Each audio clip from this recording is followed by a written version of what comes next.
Welcome to the Elite Real Estate Leaders Podcast, brought to you by Trailstone Insurance Group, bringing you interviews with the best real estate and mortgage professionals, empowering you to understand the current trends in the housing market so that you make the American dream your reality. Enjoy today's episode. Hello and welcome to Elite Real Estate Leaders Podcast. Today we have with us Yoseph Assefa, who's a loan officer with American Financing. Yoseph, welcome to the program.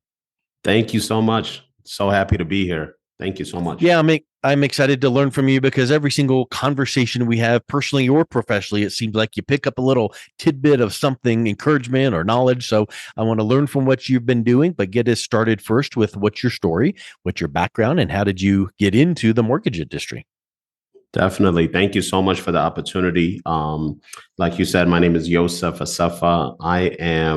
I consider myself almost a Colorado native, but I was born and raised in Ethiopia. I've been in Colorado for almost 20 years now, but I was born and raised in Ethiopia, moved here with my family when I was a teenager. Lived a couple of years, and 3 years to be exact, in Oklahoma while my dad was working at Oklahoma State University, and then moved along with my family again to Fort Collins, Colorado, when my dad moved over to Colorado State University, and been here in Colorado ever since. Attended Colorado State University, moved to Denver, and now I am, like you said, I'm a loan officer here at American Financing. I'm a father of two and a lucky husband, and live here in Denver, and have been an entrepreneur pretty much my whole adult life. I call Denver home, and I love living here. I love the community that I've built here. So that's kind of my short background there. Yeah, that's awesome. Because not many, it's real. I don't know the percentage, but not many people call, or are a Colorado native. So when you do find someone that's a Colorado native, that's rare. But I think like myself, I've lived here for 26 years, came from Virginia, and I call this home, and I wouldn't want to live anywhere else. So I think that's, Exactly. you kind of get the Colorado bug, and you never want to leave. Exactly. I Exactly. am actually a native, though, you guys. So Well, hey, we have someone right here. There we go. One out There of three we people, go. So And you did say, Yoseph, something about entrepreneurship. You've been an entrepreneur your whole life. I would love for you to elaborate on that just a little bit. What else do you have your hands in besides the mortgage industry before we get a little deeper into that? Definitely. Yeah, I have, I grew up in a family, even though my dad was in education and he's a professor. My mom is also in education, but as an immigrant coming to this country, you're always figuring out ways to advance and ways to figure out how to create security for your family. So my parents have always been kind of looking at other things, not just their main career. So that's kind of the environment I grew up in. So after college, I've been in the event production and promotion industry for about 15 years. And also in the past, 7-8 years, I've also been in the food industry. I started with my really good friend Fatien. We started a food truck, the first Ethiopian food truck in Colorado, actually. And then that has progressed into a restaurant inside of a food hall, Edgewater Public Market here in Colorado.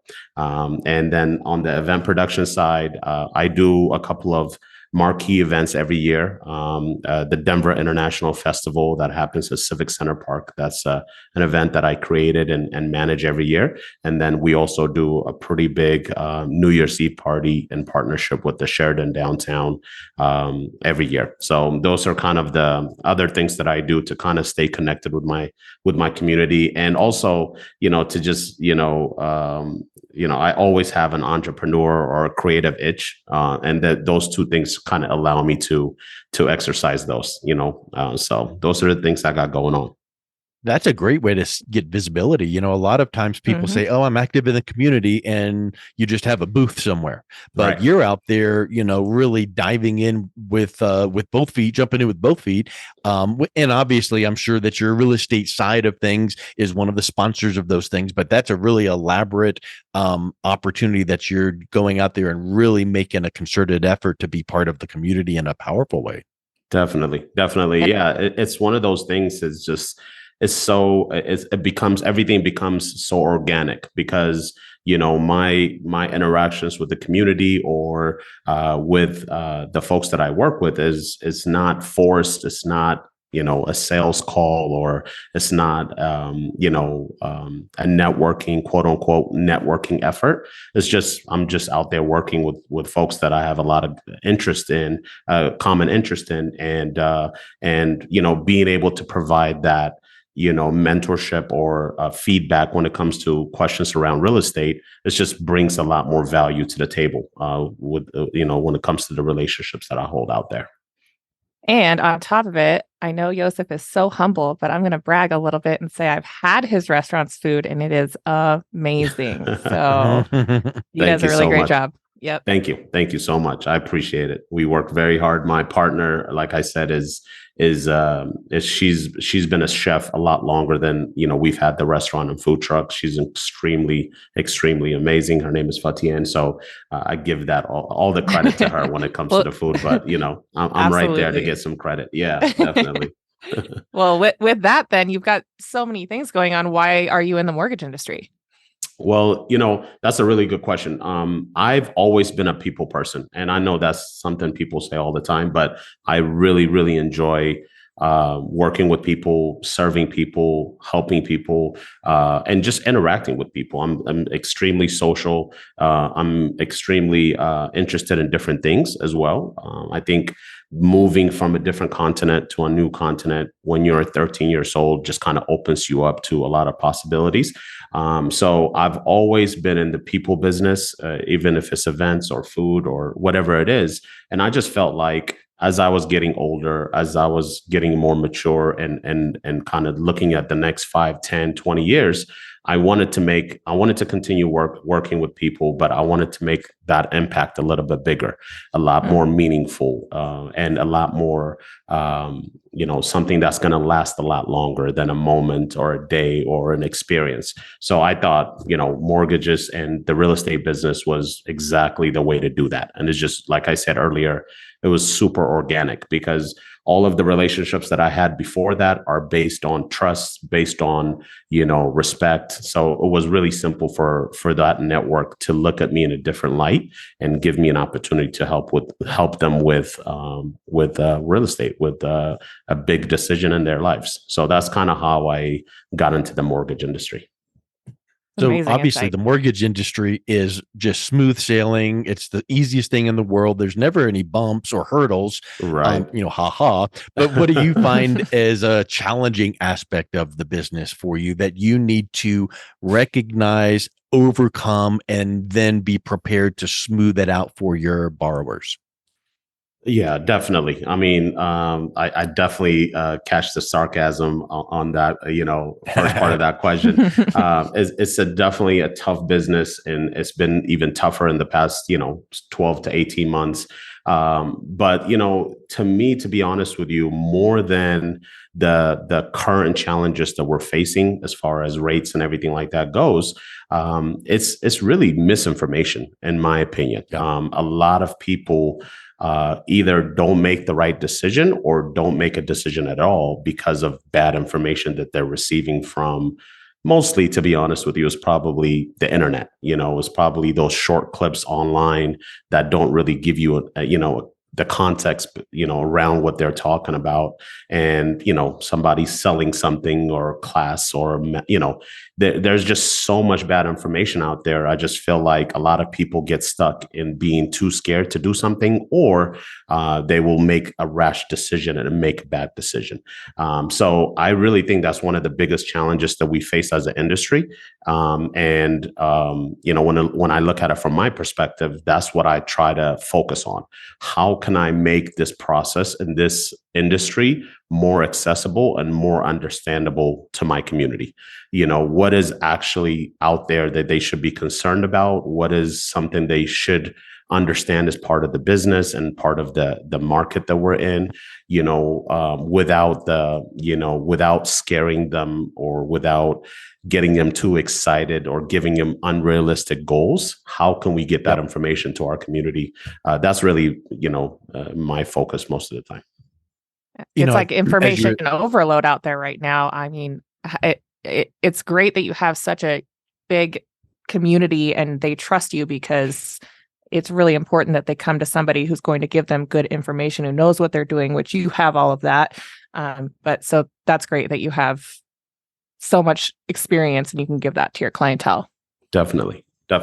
It's important because everyone wants to be an expert, and you can't fault people from, for wanting to share their expert, opinion to others. But this industry is so complicated for somebody that's just getting into it for the first time, that they need somebody that they can trust, that can give them a straight shot answer instead of, things that are motivated with their own interest. And if you don't do that, then you run the risk of really guiding someone down the wrong path. And where I'm going with that is, do you know what the Latin derivative of the word mortgage is? I don't. What is it?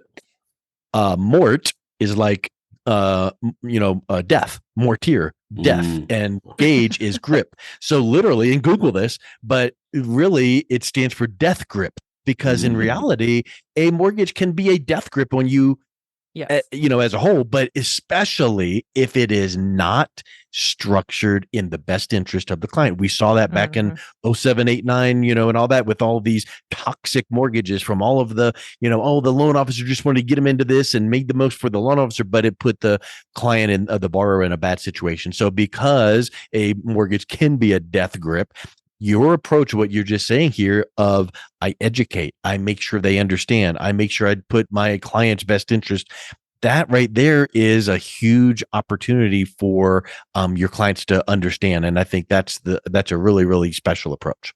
Definitely. I mean, that's first of all, I did not know that, and I'm gonna put that in my back pocket. But that's a really good way to look at it. It could definitely be, something that completely destroys somebody's financial future if it's not done the right way. That's a fireside what are the types of for the closing table, right? Exactly. or the first time you meet with someone. I mean, really, it's like, hey, let me just tell you something. I am going to teach you and help you make the right decision, because if you don't understand, this can be a death grip. That's the approach. So when you are teaching people and educating them and making sure they understand all of their options, what are some of the typical hot buttons that people are either not fully understanding that you're really having to dive into so that they really, really know what they're getting into? What are you seeing out there?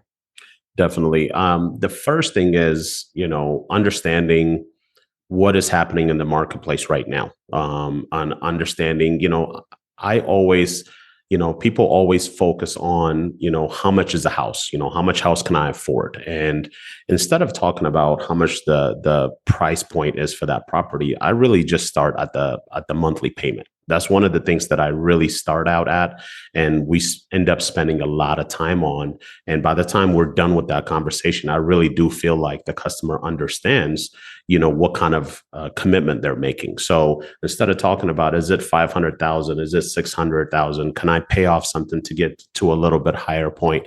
I really just focus on, what does your family feel comfortable with on a monthly basis?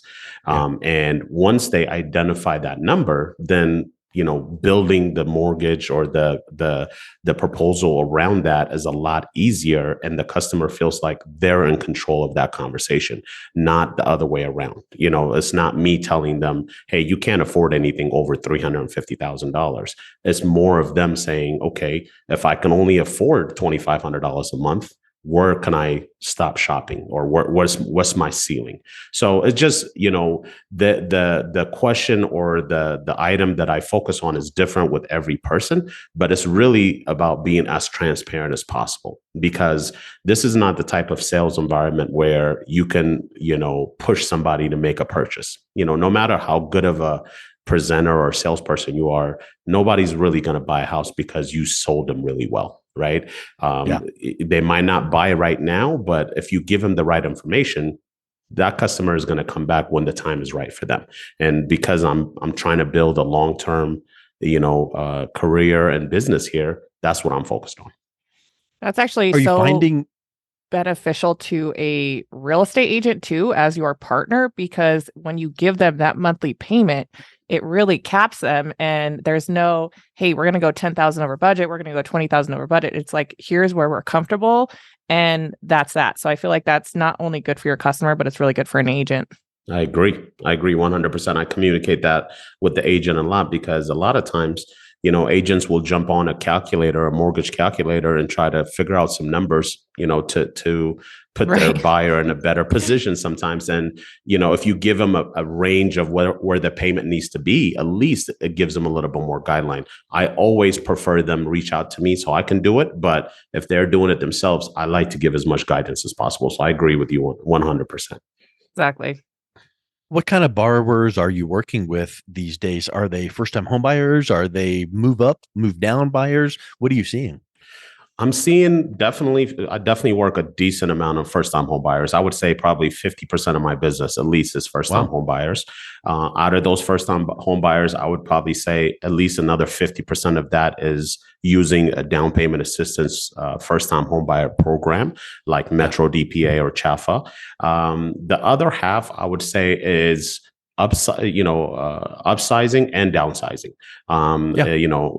Older folks, getting rid of a property that has $500,000-$600,000 in equity and buying something, a lot more manageable. And then I'm also seeing, families that are getting bigger and needing more space. So it's a good mix. I see it, about 10-20% of my business is investment properties.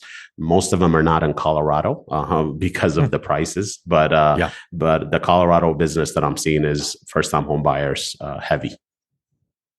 Yeah. And I think that no matter what the rate environment is, because today's rates might be whatever, tomorrow might be different, 2 months from now might be different. So once you have decided, we need to buy our first home because of these reasons, maybe pride of ownership, maybe get some equity growth, maybe tax write-off, all of the above, right? Mm-hmm. You just need to go, okay, let me just make the best mortgage decision for right now. And there's a whole ton of different mortgage options you can choose from. And that's where you come in and educate them and show them, okay, here's how this one would look. Here's what this one would do. But in reality, it's like the old example of, if it's a hot day, you should have planted a tree 30 years ago so you can sit under it. But what's the next best time today? So, right. Rates 2 years ago were whatever, and 2 years ago, they could be totally different. So look at today, make some wise decisions. Exactly. It's all about what is right for you right now. And we also spend a lot of time, especially right now, because of the rate environment, about a short and a long-term plan. Right. Yeah. What can you afford? What can you stretch for? What can you manage for the next 12 to 24 months because of where we're at? And then what does it look like after that 12 to 24 months? Never get into a position where you don't feel comfortable handling that payment from day one. But at the same time, families are able to make decisions based on a long-term plan. And we're definitely seeing, prices, and home prices are definitely a lot more reasonable than they were at the height of the boom. So there are opportunities out there for the right family, for the right person, but they have to know, they have to walk into the situation knowing what they're dealing with. And that's my job. I really do feel like that's my responsibility. Well, Yoseph, it's apparent and very clear that is your job, and you take that responsibility very seriously. So thank you for coming on. If someone is interested in reaching out and connecting with you, what's the best way they can do that? I am on my cell phone 24/7. My wife hates it, but for your listeners, call me, text me on my cell phone. My phone number is 303-437-4599. And then also, I'm on all social media platforms under my name, Yoseph Assefa. And also you can reach out to American Financing and ask for me there. But I really, really appreciate this opportunity, Mike and Tia. Really, thank you so much. You're so welcome. You. Thank you for coming on. Definitely. You guys have a wonderful day.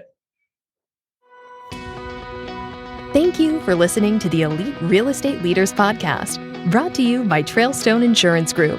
To learn more about the topics mentioned on today's show or listen to past episodes, visit www.eliterealestateleaders.com.